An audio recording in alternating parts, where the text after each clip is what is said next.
ध्रुवमचल मनोभवं गतिं पत्ते वोक्षामि समय पाहुड मृणमोसुद केवली भणिदम् नमः समय साराय स्वानुभूत्या चकासते चित् स्वभावाय भावाय सर्वभावांतरच्छिदे। मैं करता हूँ कर्म का, कर्म है मेरा कर्म, ऐसी मिथ्या मान्यता है मिथ्यात्व अधर्म। निज आत्म तल्लीनता सुखमय आत्म धर्म। श्री जिन जिन वर देव ने यह समझाया मन। समय सार परमागम 74वीं गाथा। आत्मा और आश्रव में भेद विज्ञान की चर्चा चल रही है और वह भेद विज्ञान ऐसा भेद विज्ञान है, भावभाषण पूर्वक भेद विज्ञान है। इसलिए जैसे ही आत्मा आश्रव में भिन्नता जानता है, उस भिन्नता में छड़ालाकार ने एक तरह से इन शब्दों का प्रयोग करते हुए आश्रव के इन सारे विशेषणों को उसमें शामिल कर दिया, मान लेना चाहिए, चूँकि वह लघु समय सार हैं। आश्रव दुखकार घनेरे बुद्धिवंत तिन्हें निर्वेरे। तो ये दुखकार कह दिया, तो जो दुखस्य कारणंतीय दुखा दुख फलतीय कह दिया है, तो बाकी के सारे विशेषण उसमें शामिल समझ लेना। और जो ऐसा समझता है वह निश्चित रूप से आश्रव से निवृत्त होता है, और ऐसा निवृत्त होने के लिए देर नहीं लगती है। किसी ने हाथ में बिल्कुल गलती से रस्सी समझकर सांप पकड़ लिया हो, और उसे जैसे ही पता चले कि ये सांप है, तो कितनी देर करेगा उसे छोड़ने में? कितनी देर? वो देर करने की बात नहीं है, वो सोचने की बात नहीं। जैसे ही उसे पता चले, ये तो पता चले सचमुच सर्प हो और सर्प ऐसा पता चले तो पकड़ तत्काल ढीली होती है, छूट जाती है। यदि रस्सी में ही सर्प का भ्रम हो जाए तब भी तत्काल ढीला पड़ जाता है। ऐसे यहाँ आश्रव को जिसने इस प्रकार जाना वह तत्काल, इसलिए समकालत्व की बात कर रहे हैं। ज्ञान और आश्रव निवृत्ति का समकालपना है। कैसा जानकर निवृत्त होता है, कैसा जाना आश्रमों को, जिस कारण से निवृत्त हुआ, वह विशेषताएं गाथा में कही गई है, जिनकी व्याख्या अपन टीका से पढ़ रहे हैं। सामूहिक गाथा न सुनते हुए किसी एक से हम गाथा सुनते हैं, है ना। इधर से नीरज।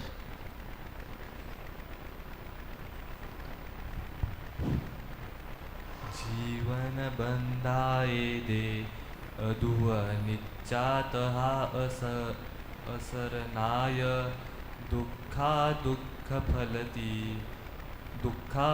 फलतीय नादून निवत्तरे तेहिम।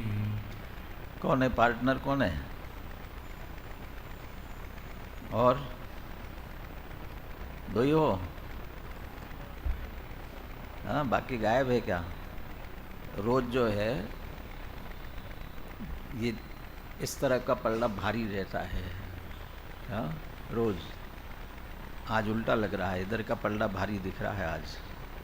हाँ? फाइनल सेकेंड ईयर की उपस्थिति अच्छी रहती है। फाइनल की थोड़ी सी कुछ अस्वस्थ है, कुछ और और सेकेंड ईयर अच्छी रहती है ना, आज गड़बड़ लग रही है। कुछ तो फाइनल के इधर भी बैठे, फाइनल के है ना पीछे है, तो इसका मतलब और ये सेकेंड ईयर की गड़बड़ है। मैं इसलिए पूछ रहा था कि 2 ही दिख रहे हैं इस कक्षा इस कमरे के, और कौन है? चलो मैं, क्या नाम तुम्हारा? जयंत, अजय, चेतन। चेतन, तुम्हारी जिम्मेदारी है कि कल ये गाथा शुद्ध बोलेंगे। क्या? बहुत बहुत अशुद्धियाँ हैं नीरज, और मैं कहता हूँ आप इस बात पे गंभीर नहीं होते हो। अभी जो कुछ कर लो सो कर लो, फिर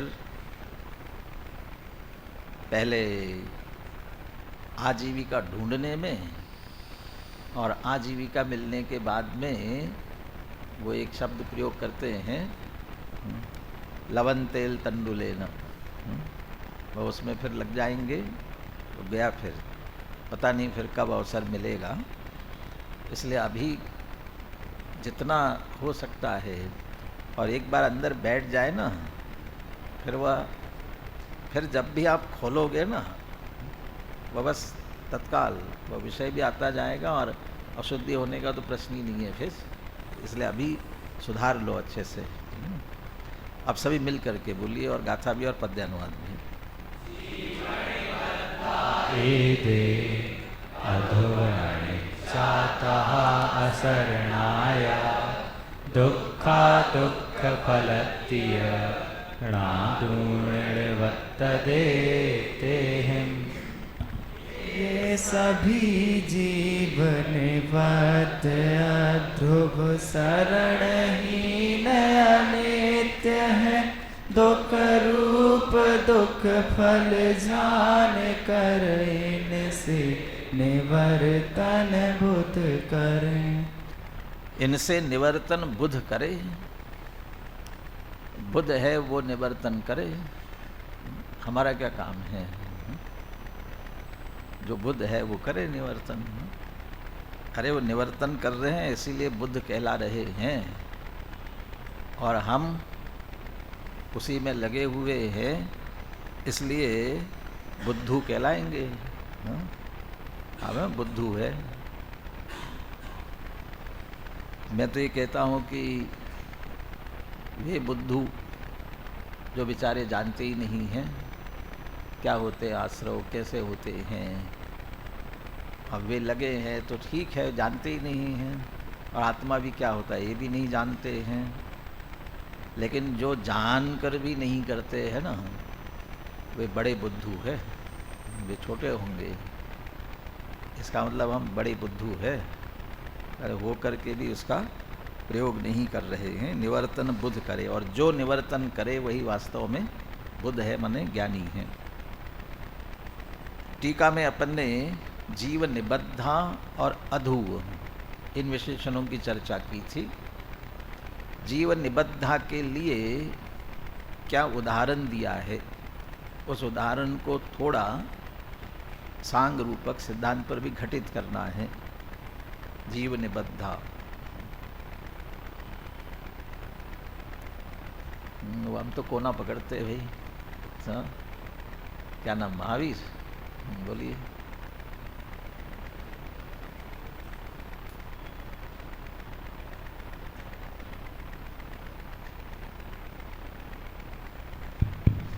और लाइन से आगे बढ़ेंगे, ध्यान रखना है। हाँ,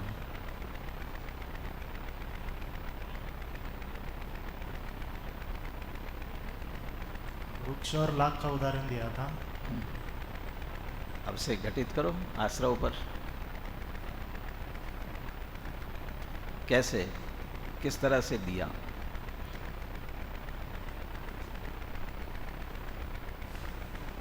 कल करी थी, बहुत विस्तार से चर्चा की थी, सुना था?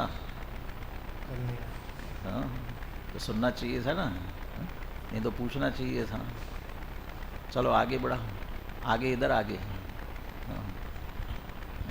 वृक्ष और लाख का उदाहरण दिया था कि जो लाख होती है वो वृक्ष में से ही निकलती है, पर धीमे धीमे वो वृक्ष को ही नष्ट कर देती है। उसी प्रकार जो आश्रव भाव है वो अंदर के विकार से ही निकलते हैं और उससे जीव का घात होता है। इसलिए एक शब्द और प्रयोग किया। कैसे हैं ये, कैसा संबंध है इनका? वध्य घातक संबंध है। अभी पीछे संबंधों की तो बात आई, लेकिन उसमें आत्मा के साथ ज्ञान का, क्रोधादि का, क्रोधादि भावों का आत्मा के साथ, और एक क्षेत्रावगा संबंध रूप से कर्म का, इनकी चर्चा कर रहे थे। तो वहाँ भी तो आश्रव का आत्मा के साथ एक संबंध बताया था। कौन सा संबंध था? संयोग। और संयोग संबंध को भी यहाँ जीव निबद्धा कह करके कह दिया, संयोग संबंध वाले। एक और संबंध यहाँ घटित कर दिया। कौन सा संबंध है? वध्य घातक संबंध भी है इनके बीच में। कौन वध्य है, कौन घातक है, आगे बढ़ाना और उसका भाव भी स्पष्ट करना है। अच्छा इधर आगे बढ़ा, चलो। हाँ।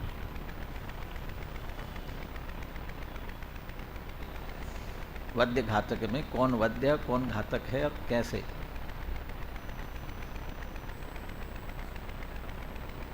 जीव वध्य और घातक कौन है? आश्रव। आश्रव। अब कैसे? अनुशीलन पढ़ा? हाँ? अब तो चश्मा लग गया। नया नया कोई भी साधन अपने पास आता है ना, तो अपन उसका विशेष उपयोग करते हैं, ज़्यादा उपयोग करते हैं।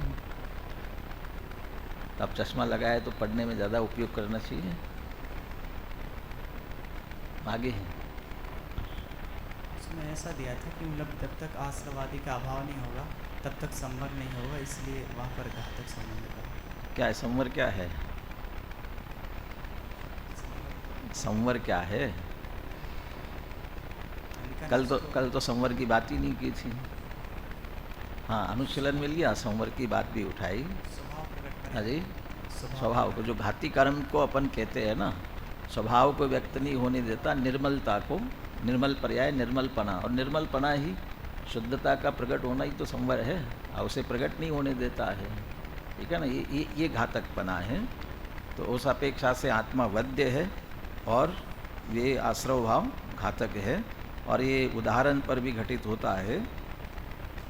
दोनों विशेषताएं, वह लाख वृक्ष में से ही निकली है और वृक्ष को ही खत्म करती है, ऐसे ही आश्रव भाव भी आत्मा में से ही उत्पन्न हुए हैं और आत्मा को ही बाधित करते हैं, उसे निर्मल पर्याय रूप से प्रकट नहीं होने देते हैं। ये घातकपना है उसका। अब अध्रुव, इसके लिए क्या उदाहरण दिया? हेतु भी दिया ना, हेतु और उदाहरण क्या दिया, उसको भी घटित करना है। मृगी का उदाहरण दिया जैसे मृगी, जिस प्रकार वो शरीर में मृगी आती है तो वो ऊपर नीचे होती रहती है, वो शरीर उसका अकड़ा जाता है। उसी प्रकार ये आश्रव भाव भी इस जीव के अंदर आते हैं, तो वो आश्रव भाव क्रोध आदि रूप वो परिणमित होते रहते हैं, परंतु वो जो जीव है वह अध्रुव है। जीव है वह वर्धमान और हीयमान का बताया था कि वो जो वर्धमान मतलब बढ़ते रहते हैं और हीयमान मतलब घटते रहते हैं। कौन? आश्रव भाव।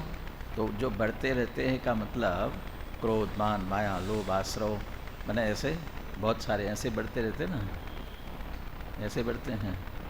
उदाहरण तो एक ही दिया, मिर्गी। ऐसा तो नहीं कहा कि मिर्गी आई तो फिर और क्या क्या हो गया, और क्या क्या रोग होते हैं भाई, ये भी रोग हो गया, ये भी रोग हो गया।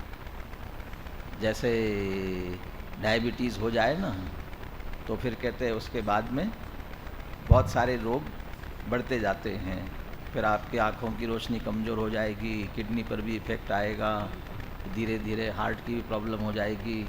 ऐसे ऐसे बढ़ते रहते हैं, ऐसे बढ़ते हैं। वर्धमान और हीयमान भी कह रहे हैं। क्या भाव है? अब इधर बढ़ाओ आगे। इसमें बुखार का उदाहरण दिया था, दाहजर का, कि जिस प्रकार बुखार हो जाता है तो वो घटता बढ़ता, मतलब उसी प्रकार यहाँ बता रहे थे कि बुखार का घटना बढ़ना का मतलब क्या? कैसे घटता बढ़ता है? अरे इसको नहीं, कभी आया नहीं क्या बुखार उसको? हाँ? कैसे घटता बढ़ता है पुण्य बुखार? पाप की वजह से, हाँ? पुण्य पाप से दिया। ध्यान से सुना करो। और दूसरा, आप लोगों को अकेला सुनना नहीं है ना, क्या सुनने के साथ बोलना भी है, तो उस बात को कहने का भी आना चाहिए। आगे अर्षित को दो। भाई साहब, वो मिर्गी का उदाहरण था हाँ। कि जब मिर्गी आती तो कभी तेज आ जाती है, उसी प्रकार आश्रय भाव ऊपर नीचे कैसे होती बताओ भाई? ऊपर माने क्या? उसको ऊपर नहीं, कभी तेज आ जाती है। इसलिए वेग शब्द का प्रयोग किया है। उसके वेग की भांति, उसका वेग, आवेग बढ़ता है और फिर घटता है। दोनों स्थितियाँ वहाँ भी समझ लीजिए, दोनों स्थितियाँ हैं। यदि शुरू में थोड़ा सा कम वेग हो तो बढ़ता जाएगा, और यदि शुरू में ही तेज वेग आया है तो घटता भी जाएगा, और कभी मध्यम में है तो बढ़ भी सकता है, घट भी सकता है। ये घटा बढ़ी। और अभी जो पुण्य पाप और दूसरी बातें कर रहे थे ना, अभी इसमें एक की बात लेंगे। यदि पाप का परिणाम है तो उस पाप के परिणाम की ही हानि वृद्धि की बात है, घटना बढ़ना। शुभ भाव पुण्य में भी जो भाव चल रहा है उसी में घटा बढ़ी की बात है। इसलिए दूसरों की बात नहीं, उसी में जो अधिक कमाधिक होना है। तो चूँकि आश्रव भाव, सारे आश्रव के जितने परिणाम है ये सारे परिणाम ऐसे ही है, इसलिए अध्रुव है। और दूसरी तरफ भगवान आत्मा कैसा है? क्यों ध्रुव है? अरे ध्रुव क्यों है? चिन्ह मात्र। वो चैतन्य मात्र कहने का अर्थ, वो चैतन्य रूप जैसा है उसमें कुछ घटा बढ़ी नहीं होती है। चैतन्य पने में घटना बढ़ना नहीं होता है। लेकिन जो निगोदिया जीव को कम ज्ञान होता है, एक इंद्री, दो इंद्री, तीन इंद्री, चार इंद्री बढ़ता जाता है ना, संगी पंच इंद्री, और उसमें भी मति श्रुति ज्ञान है, अवधि ज्ञान हो गया तो और बढ़ गया, फिर मनःपर्य ज्ञान हो गया और बढ़ गया, अब केवल ज्ञान हो गया तब तो और क्या कहना। ये बढ़ता है ना। और जो देव या नारकी होते हैं उन्हें अवधि ज्ञान दो प्रकार का कहा ना, भव प्रत्यय अधीर देव नारकाणाम। भव प्रत्यय तो उस भाव में चले गए तो अपने आप ही अवधि ज्ञान होना है, और उसी भाव में बने तो रहेंगे नहीं। अब वहाँ से दूसरे भाव में आए, अब जहाँ दूसरे भाव में गए वहाँ नियम से अवधि ज्ञान छूटता है। नारकी मर के पुनः नारकी नहीं होता, देव मर के पुनः देव नहीं होता, नारकी देव नहीं बन सकता, देव नारकी नहीं बन सकता। इसलिए भाव प्रत्यय है, जिस भाव में जाने से वो तो मिलने वाला नहीं है। तो जहाँ जाएंगे वहाँ दो ज्ञान हुआ, तो माने हीयमान हो गया, तो वर्धमान हीयमान। तो ज्ञान भी तो ऐसा घटता बढ़ता है, तो उसे भी तो अध्रुव कह सकते हैं। है किसी के पास उत्तर? ज्ञान भी तो घटता बढ़ता है, उसे भी तो वर्धमान हीयमान कह सकते हैं। बोलो क्या नाम? अक्षत, अक्षय। हाँ भाई साहब, उसमें ज्ञान घटा बढ़ा नहीं है, ज्ञान तो अनंत ही है, मात्र उसकी प्रकटता नहीं है, क्योंकि स्वावरण मतलब जितना उसके ज्ञान का आवरण वो प्रकटता नहीं, वो ज्ञान की तो है, ज्ञान ही की तो है वो। नहीं, ज्ञान की पर्याय की प्रकटता नहीं है। हाँ, पर्याय में वो तो ज्ञान ही तो कहलाएगा ना। जो ज्ञान का घटना बढ़ना है वो शैव शम के आधार पर हो रहा है, और जो राग आदि की वो तीव्रता और महत्ता के कषाय भाव। नहीं तो फिर तो ज्ञान में तो हो गया ना। शौप शम की है तो ज्ञान का शैव शम की वजह से वो घटना बढ़ना हमें दिख रहा है। बराबर। ज्ञान की पूर्ण किसी कारण से हुआ तो ज्ञान में ही ना, शैव शम में हो रहा है वो। हाँ। ज्ञान तो पूर्ण प्रगति है। चलो, बहुत नज़दीक तक पहुंच गए। हाँ, जीव का स्वभाव होने से कितना ही घट बढ़ जाए वो कभी जीरो नहीं होगा, इसलिए कभी नाश नहीं होगा पूर्णतः। दो अपेक्षा लेना है। एक तो ये लेना है कि जब वो चिन्ह मात्रो ध्रुव एव जो कहा जा रहा है, ध्रुवस चिन्ह मात्रो जीव एव, वहाँ जो चिन्ह मात्र लेना वो स्वभाव की तरफ से लेना है। एक तो स्वभाव में कोई घटाबड़ी नहीं है, और दूसरा जो तर्क में घटाबड़ी की बात की गई है वह क्षयोपशम है, और क्षयोपशम को हम एक अपेक्षा है, जैसे क्रोधादि कर्म के उदय से, कर्म के निमित्त से जैसे हो रहे हैं, ऐसे वो क्षयोपशम भाव को भी परभाव में डालते हैं, विभाव में ही डालते हैं, इसलिए उसमें घटाबड़ी होती होगी, एक मूल स्वभाव में तो नहीं होती है। अरसम अरुवम गंधम की व्याख्या करते समय अमृतचंद्र आचार्य तो वो जो रस आदि को जानने संबंधी ज्ञान है वह उसका निषेध करते हुए, रस आदि को जानने के लिए, जानने का तो निषेध नहीं किया, लेकिन द्रव्येंद्रिय से नहीं जानना और भावेंद्रिय से नहीं जानना, द्रव्येंद्रिय से भी नहीं जानता और भावेंद्रिय से भी नहीं जानता। द्रव्येंद्रिय से नहीं जानने में तो सीधा सीधा का द्रव्येंद्रिया तो जड़ है, शरीर के अंग हैं, शरीर जड़ है तो वे जड़ हैं, और उसका स्वामी तो पुद्गल है, मैं नहीं हूँ। और जब भावेंद्रिय की बात आई तब स्वभाव की दृष्टि से देखा जाए, स्वभाव की दृष्टि से तो क्षयोपशम भी मेरा स्वभाव नहीं है, इसलिए मैं क्षयोपशम रूप जो भावेंद्रिया उनसे भी नहीं, वो भी मेरी नहीं है। और स्वभाव को लेकर के जब मूल स्वभाव को लेते हैं तो क्षयोपशम भाव भी समझ लीजिए वास्रव भाव जैसे ही चले गए, उधर ही उसी खाते में चले गए, इसलिए उसमें घटाबड़ी होती होगी, इसमें घटाबड़ी नहीं होती। थोड़ी बात हम ऐसी भी कर सकते हैं, निर्मल पर्याय में भी तो घटाबड़ी होती है ना, सम्यक दर्शन ज्ञान चारित्र, कोई छठे सातवें गुणस्थान की दशा में, मुनिराज की दशा में, वहाँ तक क्यों, अभी ऊपर और जाता है ना, कहाँ तक, कौन से गुणस्थान तक जाता है, श्रेणी चढ़ने वाले हैं, जहाँ से लौट कर आते हैं, तो 11वें गुणस्थान तक गए तो अंदर निर्मलता की भी तो वृद्धि हो रही थी, और फिर लौट कर आए तो वे भी तो अध्रुव ही हुए ना, वे भी तो अध्रुव हुए, तो फिर अकेला आश्रव भावों को अध्रुव क्यों कह रहे हैं। अभी यहाँ पर द्रव्य और पर्याय के बीच के अंतर की बात नहीं चल रही है। द्रव्य और पर्याय, द्रव्य दृष्टिकरण अभी मुख्य नहीं है, अभी मुख्य आत्मा और आश्रव में भेद कराना है, इसलिए आश्रव की कमजोरी बताई जाएगी। अब द्रव्य और पर्याय की बात आएगी तो वो फिर निर्मल पर्याय में भी कदाचित घटित होगी। वो पर्याय भी जब तक पूर्णता को प्राप्त नहीं हुई तब तक ये संभावनाएं उसमें भी हो सकती है, परंतु उस समय भी जो मूल द्रव्य स्वभाव है वह तो बिल्कुल ध्रुव ही रहने वाला है, चैतन्य मात्र ही रहने वाला है। तो उसके सामने एक तरह स्वभाव को लेकर के चलते हैं।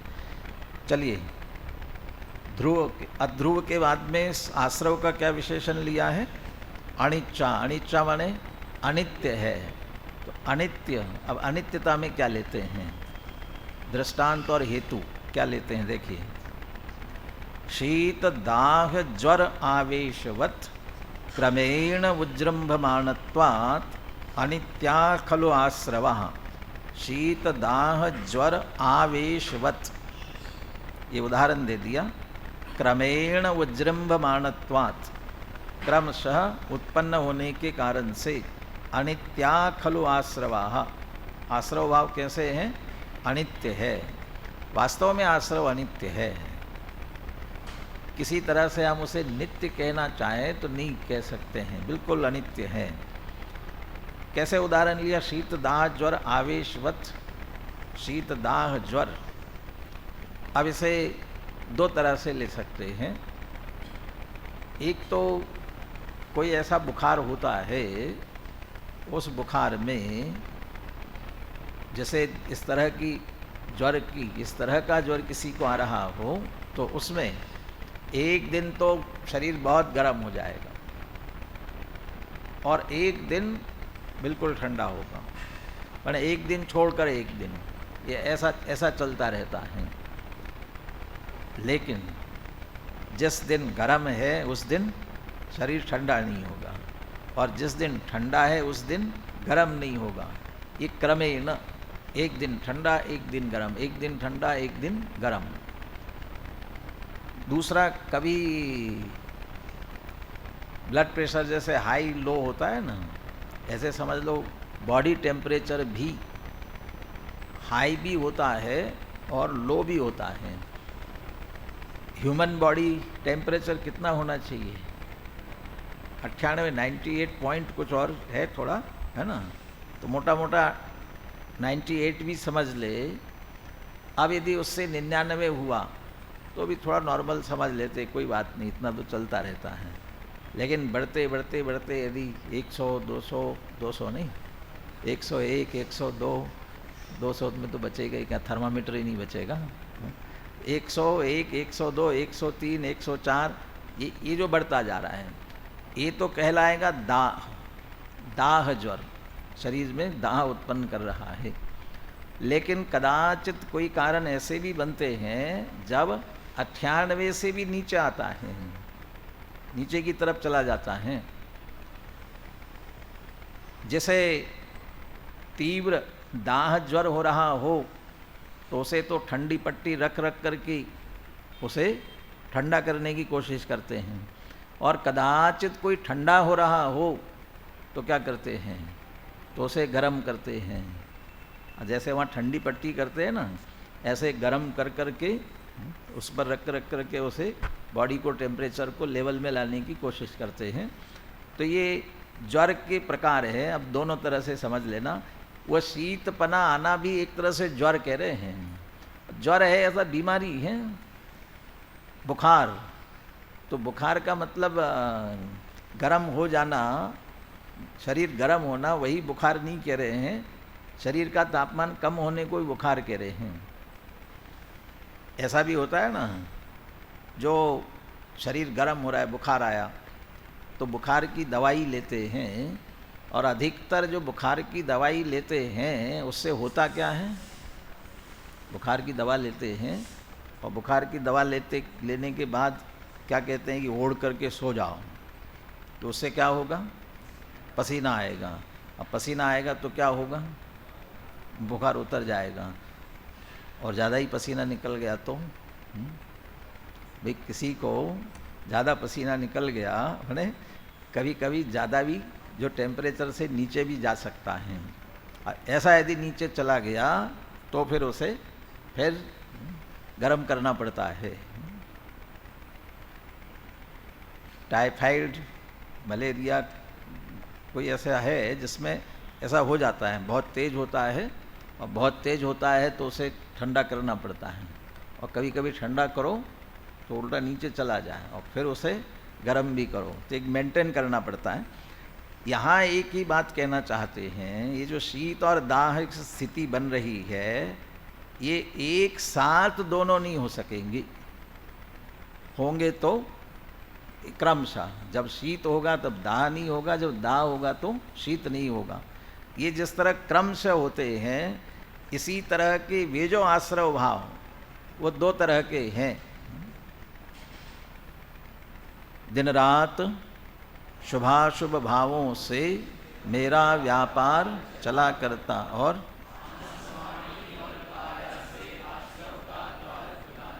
वो आश्रव का द्वार किसके द्वारा, कि दिन रात शुभाशुभ भावों से ये जो व्यापार चल रहा है, शुभ से अशुभ से, ये दोनों के साथ जो व्यापार चल रहा है, शुभ अशुभ, ये दोनों आश्रव है। लेकिन इन दोनों आश्रव की ये विशेषता है, एक होगा तब दूसरा नहीं होता है। जब शुभ हो तो अशुभ नहीं होता, और अशुभ हो तो शुभ नहीं होता। ये क्रमशः होते हैं, और ऐसा जो क्रमशः होना है, इसको यहाँ अनित्यता में डाल रहे हैं। ये अनित्यता है, नित्य नहीं है। नित्य एक जैसा होने वाला नहीं है। कोई भी कितना भी पुरुषार्थी हो, कोई कहे मैं पाप का परिणाम बिल्कुल नहीं आने दूंगा, अशुभ का भाव बिल्कुल फटकने नहीं दूंगा, बहुत कोशिश करूंगा, जब तक छद्मस्त है ना तब तक छद्मस्त सीधे छद्मस्त तक न जाए, क्योंकि छद्मस्त की दशा में शुभ और शुद्ध का परिवर्तन भी ऊपर की भूमिका में होता है। शुभ और शुद्ध का, शुद्ध और शुभ में आता है, शुभोपयोग शुद्धोपयोग की। यहाँ तो शुभाशुभ की बात कर रहे हैं। समझ लो पंचम गुण स्थान तक की बात करें, छठे सातवें में ऊपर अशुभोपयोग सत्ता सहित विनाशी हो, वहाँ भी बिल्कुल नहीं है, ऐसा नहीं है। अशुभोपयोग किंचित कदाचित होता है, और होता है इसीलिए तो पुलाक बकुश कुशील निर्ग्रंथि भेद पड़ते हैं। कहीं मूल गुणों में किंचित कदाचित दोष, और उत्तर गुणों में तो दोष लगते हैं, जिसके अतिचार कहलाते हैं। ऐसे होने की संभावना तो उस स्थिति में आते तो कदाचित जो है अशुभ की भी है, परंतु जैसे गृहस्थों के है वैसी संभावना नहीं, इसलिए निषेध भी कर दिया। अब कोई पंचम गुणस्थान व्रती ये कहे, वो व्रतों में प्रोषधोपवास नाम का व्रत है।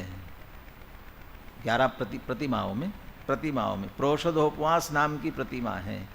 क्या होता है प्रोषधोपवास प्रतिमा? बनारसीदास जी के शब्द ख्याल में किसी को? वो सामायिक की दशा कितने प्रहर की हो गई, सामायिक प्रतिमा और प्रोषधोपवास प्रतिमा। तो सामायिक प्रतिमा में तो सुबह दोपहर शाम में कितने घड़ी, वह उतनी घड़ी सामायिक करता है। लेकिन वो प्रोषधोपवास के लिए ये कहा है, वह सामायिक की दशा इतने प्रहर की हो गई। तो वो जो प्रहर गिनाए गए हैं ना, वो प्रहर एक दिन एकासन वाला, दूसरे दिन पूरे उपवास वाला, और अगले दिन चाह करके फिर एकासन वाला, ये जो स्थिति बन रही है, इतने काल के लिए सामायिक कहा जा रहा है। और उस प्रोषधोपवास प्रतिमा धारण करने वाले के लिए जो निर्देश दिया है, क्या करना जिस दिन प्रोषधोपवास जो प्रतिमा वाला है उस दिन क्या करना उन्हें, वो जो मंदिर, स्वाध्याय भवन, वस्तिका, ऐसे स्थान पर जाकर रहना है। माने वो दिन भी और रात्रि भी वहीं बितानी है, और वहाँ रहकर भोजन तो करना ही नहीं है, पानी भी नहीं लेना है। अब वो आप पूरी तरह से स्वाध्याय करो, भक्ति करो, पूजन के समय में पूजन करो, माने पूरा समय जो है उसी में लगाना है। घर से भी दूर हो गए, घर में भी नहीं रहना है। अब वो जो प्रोषधोपवास प्रतिमा का धारी है, उतना काल मंदिर में ही रह रहा है, धर्म की क्रिया ही कर रहा है, तो किंचित मात्र भी पाप अशुभ भाव उसे नहीं हो रहा होगा ना, रंच मात्र भी, बिल्कुल भी। और जो द्रव्य व्रत नहीं कर रहा है, भाव व्रत सहित हो, द्रव्य व्रत द्रव्यलिंगी जैसा, अंदर में तो 2 कषाय चौकड़ी का अभाव नहीं है, और फिर व्रत अंगीकार की उसकी बात नहीं कर रहे हैं। जो 2 कषाय चौकड़ी के अभाव पूर्वक, निश्चय पूर्वक प्रोषधोपवास प्रतिमा का धारी है, अब उसे तो पाप का परिणाम अशुभ का भाव नहीं आ रहा होगा, लगातार इतने देर के लिए शुभ ही शुभ लग रहा होगा। अब फिर जब अगले दिन पारणा के लिए जाएगा, तब भोजन का विकल्प आया, इसलिए अशुभ भाव, भोजन करने अपने घर जाएगा, अपने घर गृहस्थी में गया तो राग का परिणाम, अब वे फिर व्यापार धंधा भी होगा, संभालेगा, फिर पाप में चला गया ना, ऐसा है क्या?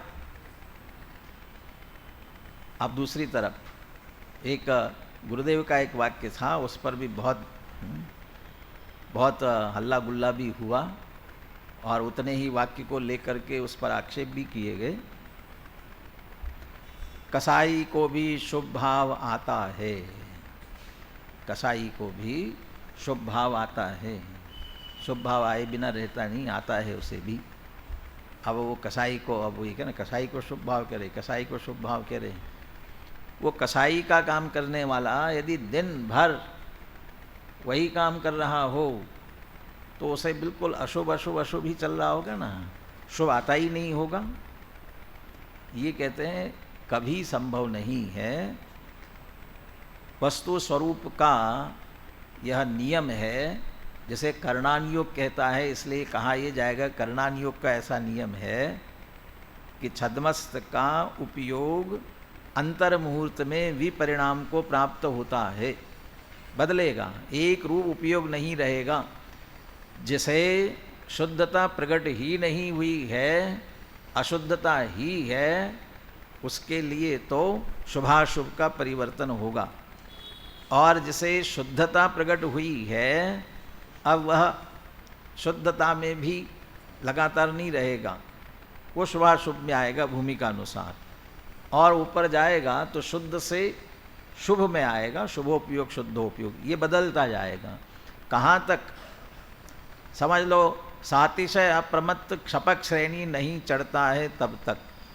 सातिशय अप्रमत्त से अब क्षपक श्रेणी चढ़ना शुरू हो गया तो फिर शुद्धोपयोग होते होते पूर्णता की तरफ चला जाता है। और एक बार पूर्णता हो गई फिर तो बदलने का प्रश्न है, लेकिन उसके पहले नियम से बदलता है। इसलिए कोई सोचे कि मैं तो पाप होने नहीं दूंगा, तो ऐसा वो शुभ के परिणाम को नित्य करना चाहे, वो शुभ का भाव आश्रव का भाव है, वो शुभाश्रव है, वो अनित्य है, वो रुकेगा नहीं। अब कैसे नहीं रुकेगा, अगले में तो वो दृष्टांत से बिल्कुल उसकी शरण लेने की कोशिश करोगे तो संभव ही नहीं है, वो बदलने ही वाला है। इसलिए अनित्य कहा जा रहा है। और क्रम से हो रहे हैं, एक के बाद एक के बाद, इसके बाद वो, उसके बाद वो। किसके बाद कौन सा होगा? किसके बाद कौन सा होगा? शुभ के बाद अशुभ, और अशुभ के बाद दूसरा है ही नहीं ना, कहीं दूसरा कोई पाला ही नहीं है। वो दाह ज्वर का जो उदाहरण, शीत दाह ज्वर का उदाहरण दिया ना, वो यदि गर्म हो रहा है तो कहाँ जाएगा? ठंडा, ठंडा हो रहा है तो कहाँ जाएगा? गर्म। ये क्रम से, लेकिन एक साथ नहीं होते हैं, क्रम से होते हैं। क्रमेण उज्जृंभमाणत्वात्, इसलिए कह रहे हैं कि अनित्या खलु आश्रवः, ये अनित्य है। लेकिन अभी तो अध्रुव कहा था उन्हें, अध्रुव कहा था। तो अध्रुव और अनित्य में यदि कहीं आप पर्यायवाची शब्द देखने जाओगे तो कदाचित अनित्य को अध्रुव पर्यायवाची आ सकता है, मिल सकता है। मिल सकता है ऐसा नहीं, ऐसा प्रयोग किया भी।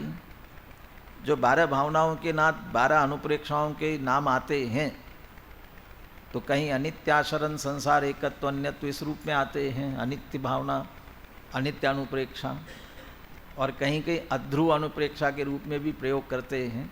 तो एक अर्थ में भी प्रयोग हुआ है, परंतु यहाँ एक साथ दोनों शब्दों का प्रयोग किया है तो कुछ विशेष उद्देश्य, विशेष भाव अलग अलग बताना चाहते हैं।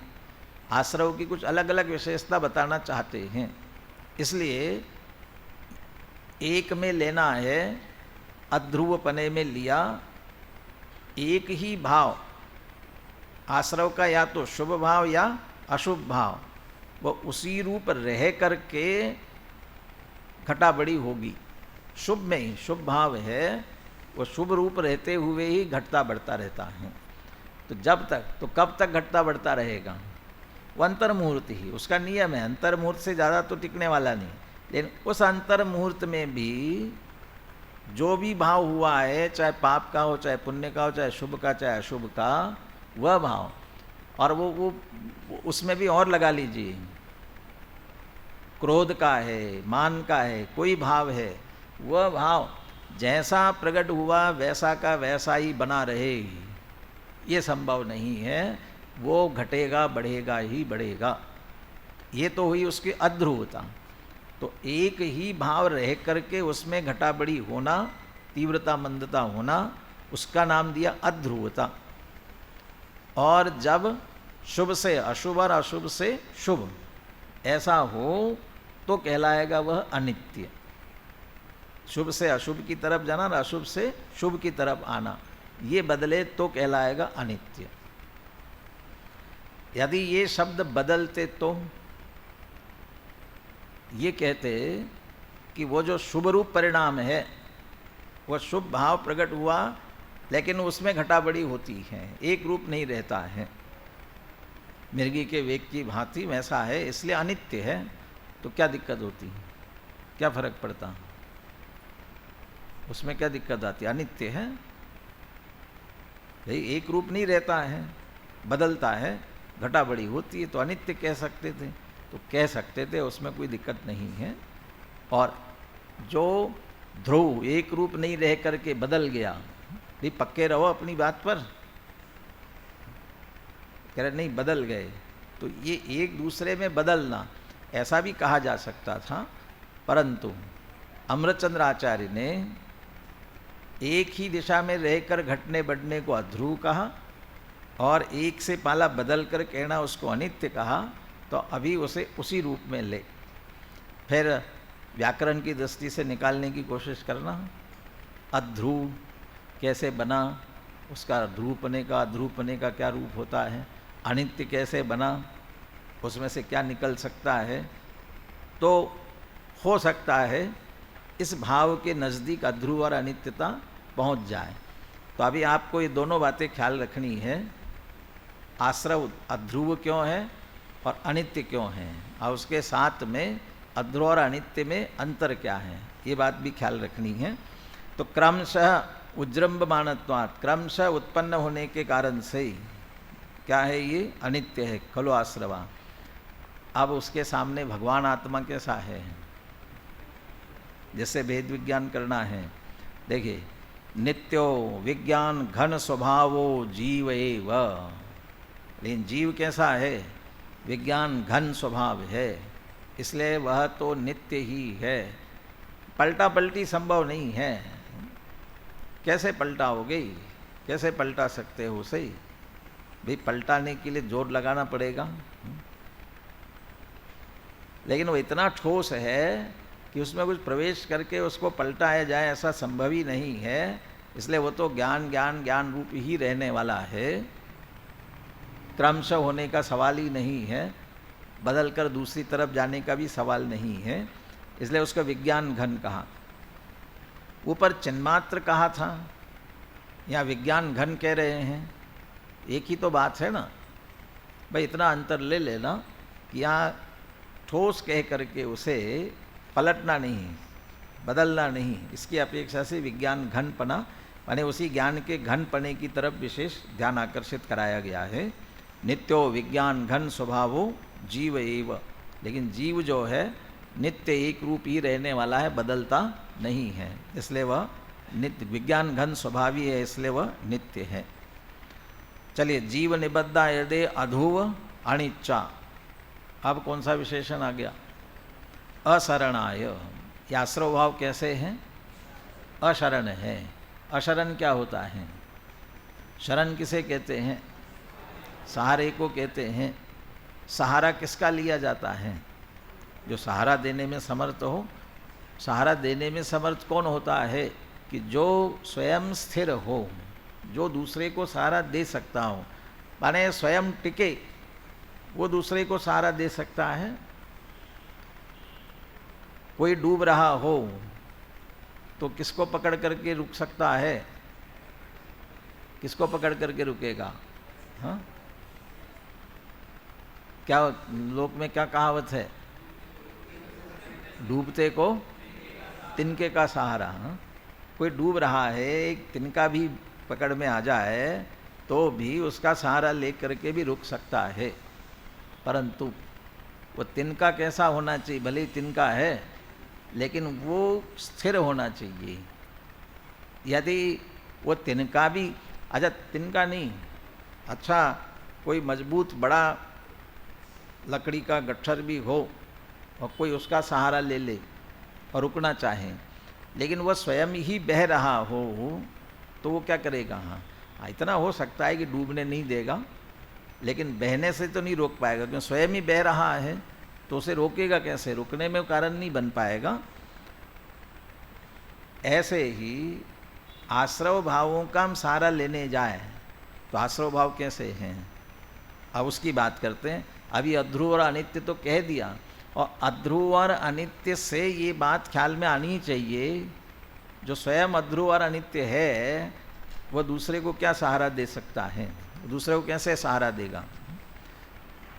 अशरण के लिए क्या उदाहरण देते हैं और क्या तर्क देते हैं, देखिए। बीज निर्मोक्ष क्षण क्षीयमाण दारुण स्मर संस्कारवत त्रातुम अशक्यत्वात् अशरणा खलु आश्रवा। आश्रव भाव अशरण है। ये कैसे अशरण है? अब थोड़ा इस शरीर विज्ञान का उदाहरण दिया उन्होंने। शरीर विज्ञान की दृष्टि से ये उदाहरण दे रहे हैं कि जब काम का संस्कार प्रकट होता है, किसी को भी काम का भाव उत्पन्न होता है, टोडरमल जी ने भी लिखा है निमित्त नैमित्तिक संबंध के लिए कि जब काम का भाव होता है तो शरीर में लिंग काठिन्य आदि अवस्था होती है। अब ये जो अवस्था हुई और इसके कारण काम का भाव जिसे हुआ, ये जो काम का भाव हुआ है, इस काम के परिणाम को ये देखा ना, दारुण स्मर संस्कारवत। दारुण स्मर संस्कार, स्मर माने वह काम का परिणाम, मिथुन का मैथुन का परिणाम, उसको स्मर कहते हैं। वो भाव कामदेव लोक में कहा जाता है उसे। कोई कामदेव होता है, वो परेशान करता है, तो वो उसको उसका संस्कार है, स्मर संस्कार। और वह दारुण है, दारुण स्मर संस्कार। दारुण माने, दारुण कहते हैं, कोई एक वाक्य आता है ना उसका, जिसे दुख देना चाहते हैं, दारुण दुख दे ही ताकि बुद्धि पहले ही हर ले ही। अरे बहुत भयंकर, दारुण दुख दें उसकी बुद्धि पहले ही हर लेते हैं। दारुण का अर्थ है कि बहुत भयंकर। भयंकर का अर्थ ये कि जिसे रोकना कठिन है, बड़ा मुश्किल है। महावीर अष्टक में अनिर्वारोद्रेकस त्रिभुवन जयी काम सुभटा, काम सुभट शब्द का प्रयोग किया। काम रूपी सुभट ऐसा है, वो स्मर संस्कार, वो काम का परिणाम ऐसा है। वो सुभट कैसा है? अनिर्वारोद्रेकस त्रिभुवन जयी। उसका उद्रेक रोकना अत्यंत मुश्किल, अनिवार्य है। रोका निवारण करना अत्यंत कठिन है। और त्रिभुवन जयी, सारे तीन लोक के जीव, विकारी जीव, विकार संसारी कहने में भी तो संसार में भी कोई जीव ऐसे जो उससे निवृत्त हो गए हो, तो विकारी जीव समझ लीजिए। उन सारे जीवों पर जिसका त्रिभुवन जयी विजय प्राप्ति माने सब पर लगा हुआ है। इसके संबंध में भी कोई एक श्लोक आता है, श्लोक तो भूल रहा हूँ। वो प्रसंग ऐसा घटित किया ना पूरे श्लोक में, कल वह श्लोक ढूंढ के लाना। इस श्लोक में ये कहा है, शिव और पार्वती जा रहे थे, और शिव और पार्वती जा रहे थे तो पार्वती ने शिव से कहा कि तुम्हारा तो सब पर वश चलता है, जैसा तुम चाहते हो वैसे कर सकते हो। ये दिगंबर मुनिराज बैठे हैं, इनमें भी काम का परिणाम, काम का भाव उत्पन्न करके दिखाओ। तुम्हारा वश सब में चलता है ना, तो काम का भाव उत्पन्न करके दिखाओ। तो मूल श्लोक में कोई ऐसा लिखा है कि तब कहते कि शिव ने कहा हूँ, ऐसे शब्द ही लिखे उसमें। अरे ऐसा बोले, क्या मतलब है? नहीं, इन पर हमारा वश नहीं चलता है, बाकी भले ही चले, इन पर नहीं चलता। तो त्रिभुवन जयी जो कहा हुआ है ना, वो उनके लिए जो उसके बस में पड़े हुए उनकी बात है। और महावीर भगवान के लिए क्या कह रहे हैं? कुमारावस्थायामपि निज बलादेन विजिता। लेकिन ऐसे काम भाव को भी महावीर भगवान ने कुमार अवस्था में, जहाँ से इस भाव के परिणाम की उत्पत्ति प्रारंभ होती है, उसी भाव में उस पर विजय प्राप्त कर ली थी। कैसे विजय प्राप्त कर ली थी? दादा के एक छोटे छोटे 2 निबंध है ना, 2 निबंधों में से कौन से में है देख लेना। 2 है, एक तो वीतरागी व्यक्तित्व भगवान महावीर और एक तीर्थंकर भगवान महावीर, है ना। इन दोनों में से जहाँ तक ये वीतरागी व्यक्तित्व तो भगवान महावीर में होगा। महावीर पर जवानी तो चढ़ी थी, हाँ, वे जवानी पर तो चढ़े थे लेकिन उन पर जवानी नहीं चढ़ी थी, है ना। वे जवानी पर तो चढ़े थे लेकिन उन पर जवानी नहीं चढ़ी थी। माने युवा तो वे हुए क्रमानुसार, वर्धमान थे ना, तो वर्धमान तो बाल्य अवस्था में बढ़ते जा रहे थे, तो बढ़ते बढ़ते कुमार युवा तो हुए ही होंगे ना। वो युवा अवस्था, वो जवानी तो आई, माने वे जवानी पर तो चढ़े परंतु जवानी उन पर नहीं चढ़ी थी। इसका मतलब वह उसके कारण उत्पन्न होने वाले विकार उन पर हावी नहीं हो पाए थे, और इसी कारण से कुमारावस्था अपि निज बला दीन विजिता, ये कह रहे दारुण, उसे रोकना अत्यंत कठिन है। लेकिन तो माने इसका रोका नहीं जा सकता ना। दारुण स्मर संस्कार होगा तो सबको है ना, लेकिन वह परिणाम भी कब तक रहता है, कह रहे तभी तक रहता है बीज निर्मोक्ष क्षण क्षीयमान। इतना सारे जीवों पर है, हुए बिना रहता नहीं है, आता ही है, लेकिन आने पर भी बीज निर्मोक्ष क्षण क्षीयमान। लेकिन जैसे ही वो काम विकार के साथ उसके शारीरिक प्रक्रिया के अनुसार बीज निर्मोक्ष क्षण जो दिया ना, इसका सीधा हिंदी अर्थ है वीर्य स्खलन होना। तो जैसे वीर्य स्खलित हो जाता है, अब उसके बाद दोनों स्थितियां, भाव की अपेक्षा कोई अपने पुनः काम के भाव को लाने की कोशिश करेगा तो नहीं आएगा। पुनः नहीं आएगा का मतलब जिंदगी भर नहीं आएगा ऐसा नहीं है। और वो भावात्मक जो अभिप्राय में पड़ा हुआ है ना, वो अभिप्राय में तो पड़ा हुआ रहता है, लेकिन उसी समय की जो शिथिलता हो गई है वो पुनः नहीं, वो रोक नहीं सकता है उसे। अधिक देर तक रोकने की कोशिश करेगा तो नहीं रोक सकता है, उसके बाद खत्म। और दूसरा, शारीरिक दृष्टि से भी टोडरमल जी ने जैसा कहा कि लिंग काठिन्यादि होते हैं, और उसमें भी जो शिथिलता आती है उसे भी रोकने की कोशिश करेगा तो वो भी संभव नहीं है, माने उसके हाथ में ही नहीं है। वो कितनी भी कोशिश करेगा, इसको उदाहरण बना रहे अशरण, तुम्हारे हाथ में नहीं है। उसका भाव खत्म हो गया, बीज निर्मोक्ष क्षण क्षीयमान, और उसी साथ दारुण स्मर संस्कार, वो बहुत भयंकर आ रहा था काम का विकार, काम का परिणाम। लेकिन जैसे ही ये खत्म हो गया, उसके बाद में त्रातुम अशक्यत्वात्, उसे रोकना संभव नहीं है। उस भाव का त्राता कोई नहीं है। त्राता माने उसको बचाने वाला, उसकी रक्षा करने वाला, उस भाव की रक्षा करने वाला फिर कोई नहीं है। वो गया माने वो चला गया, फिर कितनी भी कोशिश करेगा तो नहीं रोका जा सकता। ऐसा ही आश्रव का भाव भी ऐसा ही है। आश्रव के भाव को भी आप दारुण कह सकते हो, आश्रव का विकार का परिणाम। ठीक है, अपन कषाय क्यों उत्पन्न होती है? अरे कषाय क्यों उत्पन्न होती है? मिथ्यात्व के कारण पर पदार्थ इष्टनिष्ट भाषित होते तो कषाय उत्पन्न होती है ना। यदि मिथ्यात्व का परिणाम है तो दारुण आश्रव संस्कार, वो फिर रोका नहीं जा सकता। यदि मिथ्यात्व है तो आएगा, कितनी भी कोशिश करोगे तो नहीं आए ऐसा तो नहीं आएगा। परंतु कोई एक आश्रव का परिणाम आया है, अब उस आश्रव के परिणाम को रोको। मुझे गुस्सा करना है और मैं गुस्सा करता रहूं। वैसे बहुत से लोगों से ऐसा कहा जाता है ना, ये तो क्रोधी है, हमेशा क्रोध करता रहता है। तो सचमुच क्रोधी क्रोध करता रहता है? वो कर ही नहीं सकता है। वह नियम से क्रोध का परिणाम आया है, वह थोड़ी देर बाद जाने वाला ही है। यहाँ किससे जोड़ा अभी, मेरे ख्याल से इसमें तो मूल में नहीं दिया, लेकिन हिंदी में अर्थ करते समय ये दिया हुआ है।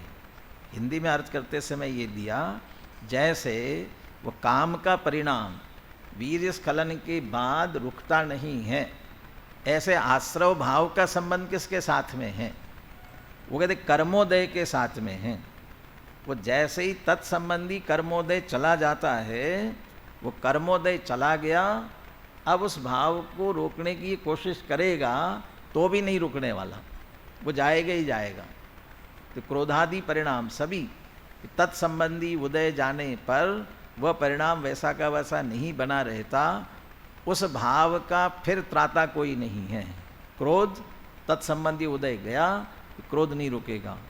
मान जो जो परिणाम चल रहा है वो गया माने गया, फिर उसे रोकने वाला कोई नहीं। त्रातुम अशक्यत्वात्, उसे तारने वाला, रोकने वाला, रक्षा करने वाला कोई नहीं है। शरण सहाय कोई नहीं उसके लिए।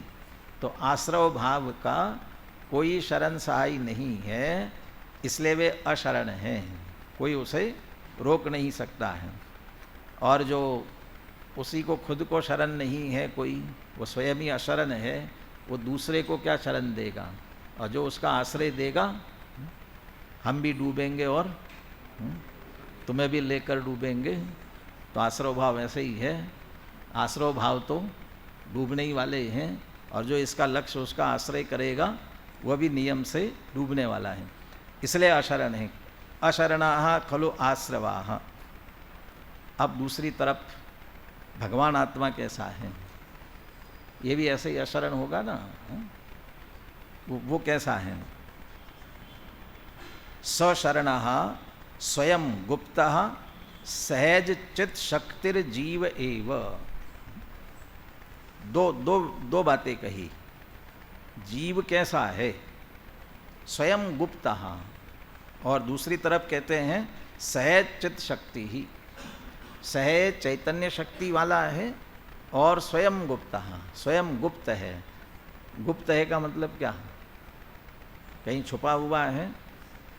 यहाँ जो गुप्त शब्द दिया है वह हम छुप जाना, जैसे सद्दाम हुसैन जब उसका तख्ता पलट गया तो कहाँ छुप गया था? गुप्त स्थान पर चला गया, कोई बंकर में जाकर के छुप गया था। तो ऐसे गुप्त की बात नहीं है। बहुत सारे राजा ऐसे चले जाते थे ना गुप्त स्थान पर। यहाँ गुप्त का अर्थ सीधा किया। स्वयं गुप्त का अर्थ है स्वयं रक्षित, किसी दूसरे से रक्षा कराने की जरूरत नहीं, जिसे स्वयं रक्षित है। कितनी कोई इसको मिटाने की कोशिश करे तो मिटा ही नहीं सकता है ना, स्वयं रक्षित है। कोई दूसरी रक्षा करे उसकी आवश्यकता ही नहीं है, कोई मिटा सके ऐसा है ही नहीं। इस भाव से लेना चाहते स्वयं गुप्ता। जो स्वयं रक्षित है तो उसकी अपनी रक्षा के लिए किसी दूसरे के शरण की कहाँ जरूरत है? जब स्वयं ही इतना मजबूत है, स्वयं रक्षित है, इसलिए वह सशरणः, वो स्वयं शरण सहित है, दूसरे के शरण सहारे की उसे आवश्यकता नहीं है। क्या है? जीव है क्या? तो चैतन्य शक्ति वाला है, और वह रक्षित है। मतलब क्या है? क्या रक्षित है? कि चैतन्य चैतन्य चैतन्य रूप ही रहता है, उसे कोई चैतन्य पने से विचलित नहीं कर सकता है। तो चैतन्य रूप ही रहता है, चैतन्य पने रूप ही रहना, यही उसकी सुरक्षा है, सुरक्षित है। उसकी वह चित्त शक्ति सहज है, किसी दूसरे की नहीं है, किसी दूसरे के आश्रित नहीं है, दूसरे की मेहरबानी पर नहीं है, दूसरे का आश्रय, दूसरे का सहारा, दूसरे की मदद लेकर के हुआ हो ऐसा नहीं, सहज है, स्वाभाविक है। तो स्वाभाविक है तो कहाँ दूसरे की आवश्यकता है? ये सहज चित्त शक्ति कह करके वो ऊपर जो आश्रव के लिए कहा था ना, वहाँ उदाहरण से ही निकालना है। बीज निर्मोक्ष क्षीण क्षयमान, ये जो कह रहे हैं, वीर्य स्खलन हुआ तो काम का संस्कार चला गया, आश्रव भाव के साथ जोड़ना चाहते हैं, तत्संबंधी कर्म का उदय है, वो कर्म का उदय चला गया है तो आश्रव का भाव नहीं रहेगा। तो उसका जाना, तो ये उसके आश्रित हुआ ना, उसके अधीन है, आश्रव का भाव होना उसके अधीन है, लेकिन आत्मा चित्त शक्ति मात्र है, ये किसके अधीन है? कौन से कर्म के उदय से हैं? 5 प्रकार के भाव, आत्मा के 5 प्रकार के भाव, ये 5 प्रकार के भावों में 4 भाव औपाधिक है। यद्यपि औदैहिक भाव को औपाधिक कहते हैं, लेकिन 4 भाव औपाधिक है।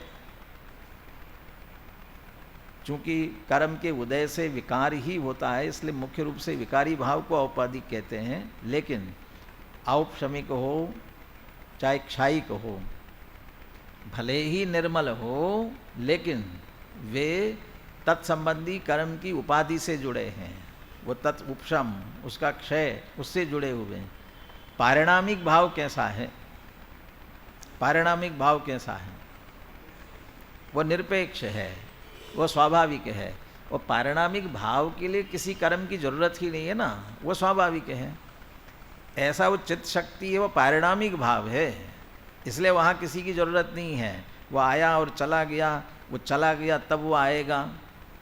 ज्ञानावरणी कर्म का क्षय होगा तब केवल ज्ञान प्रकट होगा, वो क्षायिक भाव होगा। लेकिन जो चैतन्य शक्ति है वो त्रिकाल एक रूप रहने वाली है, इसलिए सहज चित्त शक्ति किसी के अधीन नहीं है, निरुपाधि है और स्वयं गुप्त है, उसकी रक्षा करने की किसी की जरूरत नहीं है, इसलिए वह सशरण है। तो जीव का अपना स्वयं अपना स्वभाव जो है इस तरह से, इसलिए वो तो सशरण है और आश्रव के परिणाम जो है वह अशरण है। अध्रुव और अनित्य के साथ भी अशरण जोड़ सकते हैं, चूंकि अध्रुव है, अनित्य है, इसलिए अशरण है। क्षण क्षण में बदल रहा है, वो दूसरे को क्या सहारा देगा? जो घट बढ़ रहा है वो क्या सहारा देगा? और दूसरा कर्म के उदय के साथ जुड़ा हुआ है, इसलिए भी दूसरे वह किसी स्वयं भी रुका नहीं जा सकता, रुकता नहीं है, इसलिए अशरण है। और भगवान आत्मा कैसा है? सशरण है। इस तरह 3 विशेषणों की चर्चा अपन ने की, अध्रुव, अनित्य और अशरण। अब क्या रह गए? दुखा दुख फलती है, दुख रूप है और दुख के रूप में फलित होने वाले हैं। और फिर नादून निवर्तते तेहिम, जानकर उनसे निवर्तन करता है। इसकी चर्चा अपन आगे कल करेंगे। विषय पुनः पढ़ करके आए ध्यान से। बोलिए, अंतिम मंगल बोलिए।